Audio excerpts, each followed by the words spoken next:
In this video, I'm going to show you how to copy and paste selections in Pixlr step by step so you can duplicate objects, move parts of an image, and create a new layer from any selection in just a few clicks. This is super useful for photo editing, graphic design, thumbnails, and anytime you want to reuse a specific part of your image without starting over. And if this tutorial helps you out, make sure to hit the like button and subscribe for more simple Pixlr tutorials just like this one. Alright, let's jump in.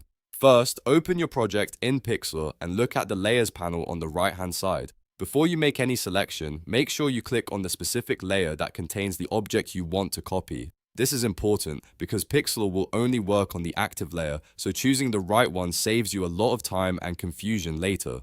Next, go to the toolbar and choose a selection tool. You can use the Marquee select tool with the M key, the Lasso select tool with the L key, or the One select tool with the W key. Which one you choose depends on what you're selecting. If your object has a clean geometric shape, the Marquee tool works well. If the shape is more freeform, the Lasso tool is a better choice, and if the object is separated clearly from the background, the One tool can make the job much faster.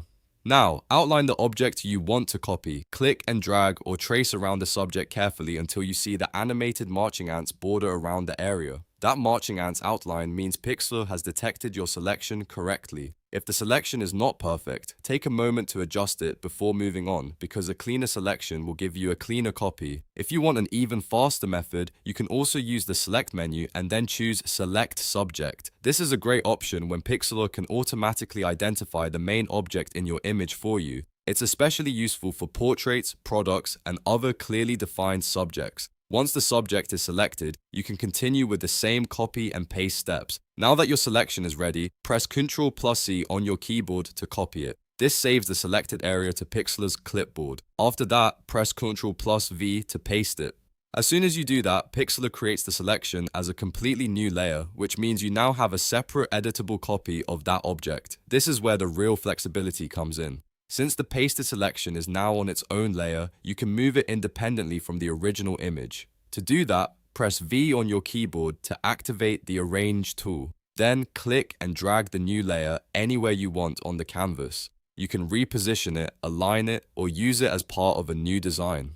If needed, you can also repeat this process multiple times to build more complex edits, duplicate elements, or create different versions of the same object. That's why learning how to copy and paste selections properly in Pixlr is such a useful skill. It gives you more control over your editing and makes your workflow much faster.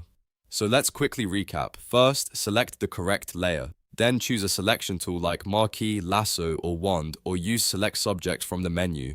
Next, outline your object until the marching ants appear. After that, press Ctrl+C to copy, then Ctrl+V to paste as a new layer. Finally, press V and move your pasted selection wherever you want on the canvas. If this video helped you, please give it a like and subscribe to the channel for more Pixlr tips, tricks, and beginner-friendly tutorials. Thanks for watching, and I'll see you in the next one.